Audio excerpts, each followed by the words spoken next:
ಇವತ್ತು ಮಧ್ಯಾಹ್ನ ನಮ್ಮ ಸೌತ್ ಡಿವಿಷನಲ್ಲಿ JP ನಗರ್, ಸಿದ್ದಾಪುರ ಮತ್ತು ಸುದ್ಗಂಟಪಾಳ್ಯ ಬೇರೆ ಬೇರೆ ಕಡೆಯಿಂದ ಮಾಹಿತಿ ಬಂತು. ಬಟ್ ಎಕ್ಸಾಕ್ಟಾಗಿ ಈಗ ಸಿದ್ದಾಪುರ ಪೊಲೀಸ್ ಸ್ಟೇಷನ್ ವ್ಯಾಪ್ತಿಯಲ್ಲಿ ನಮ್ಮ ಸೌತ್ DCP ಮತ್ತು ಜಾಯಿಂಟ್ ಕಮಿಷನರ್ ವೆಸ್ಟ್ ಅವರು ಅಲ್ಲೇದಾರ ಅವರು ಆ್ಯಸ್ ಆಫ್ ನಾವು 7 ಕೋಟಿ ಅಂದಾಜು ಅದು ಅಮೌಂಟ್ ಹೋಗಿದೆ ಅಂತ ಮಾಹಿತಿ ಬಂದಿದೆ. ಆದರೆ ಇನ್ನೂ ವೆರಿಫೈ ಆಗ್ತಾಯಿದೆ, ಯಾಕೆಂದರೆ ಡ್ರೈವರ್ ಯಾರಿದ್ದಾರೆ ಅವರು ಕರೆಕ್ಟಾಗಿ ಮಾಹಿತಿ ಇನ್ನೂ ಹೇಳ್ತಾ ಇಲ್ಲ. ನಮ್ಮ ಟೀಮ್ಸ್ ಅವರು ಇಷ್ಟೇ ಮಾಹಿತಿ ಆದ ಮೇಲೆ ನಾವು ಎಂಟೈರ್ ಸಿಟಿಯಲ್ಲಿ ನಾಕಾಬಂದಿ ಮಾಡಿದ್ದೀವಿ. ನಮ್ಮ ಪ್ರಯತ್ನ ನಾವು ಮಾಡ್ತಾಯಿದ್ದೀವಿ ಫಿಸಿಕಲಿ ಹಿಡಿಲಿಕ್ಕೆ.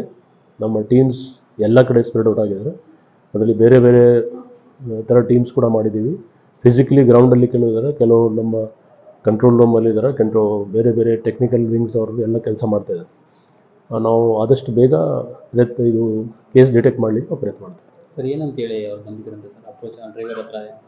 ನಾನು ನಿಮ್ಗೆ ಹೇಳಿದ್ದೇನೆ, ನಮ್ಮ ಟೀಮ್ಸ್ ಈಗ ಇಬ್ಬರು DCP ಮತ್ತು ಜಾಯಿಂಟ್ ಕಮಿಷನರ್ ಅಲ್ಲಿದ್ದಾರೆ. ಈಗ ಡೀಟೇಲ್ಸ್ ಯಾಕೆಂದರೆ ಪಕ್ಕಾ ಅವ್ರದ್ದು ಸ್ಟೇಟ್ಮೆಂಟ್ ಆದಮೇಲೆ ನಾವು ನಿಮ್ಗೆ ಹೇಳ್ಬೋದು.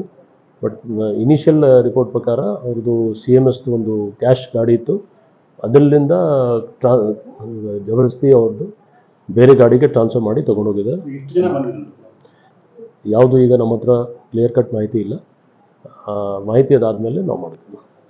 ಅವ್ರ ಹತ್ರ ಭದ್ರತಾ ಸಿಬ್ಬಂದಿ ಹತ್ರ ಅವರು ಆರ್ಮ್ಸ್ ಎಲ್ಲ ಇರುತ್ತಲ್ಲ, ಅದನ್ನೇ ಎಲ್ಲ ವೆರಿಫೈ ಮಾಡಬೇಕು. ಈಗ ಎಷ್ಟು ಜನ ಭದ್ರತೆ ಅವರಿದ್ದರು, ಏನು ವೆಪನ್ಸ್ ಇತ್ತು, ಯಾಕೆ ಅವರು ವೆಪನ್ ಯೂಸ್ ಮಾಡಲಿಲ್ಲ, ಮತ್ತು ತಕ್ಷಣ ಮಾಹಿತಿ ಕೂಡ ಕೊಟ್ಟಿಲ್ಲ. ಸ್ವಲ್ಪ ಮಾಹಿತಿ ಕೊಡುವಾಗ ವಿಳಂಬ ಆಗಿದೆ. ತಕ್ಷಣ ಹೇಳಿಬಿಟ್ಟಿದ್ರೆ ನಾವು ಖಂಡಿತ ಇನ್ನೂ ಇಮಿಡಿಯೇಟ್ಲಿ ಆ್ಯಕ್ಷನ್ ತೊಗೊಳ್ತೀವಿ. ಸೊ ಎಲ್ಲ ಆ್ಯಂಗಲ್ಸ್ ನಾವು ನೋಡ್ತಾ ಇದ್ದೀವಿ, ಮಾಹಿತಿ ಏನೇನಿದೆ ಆಧಾರ ಮೇಲೆ. ಓಕೆ.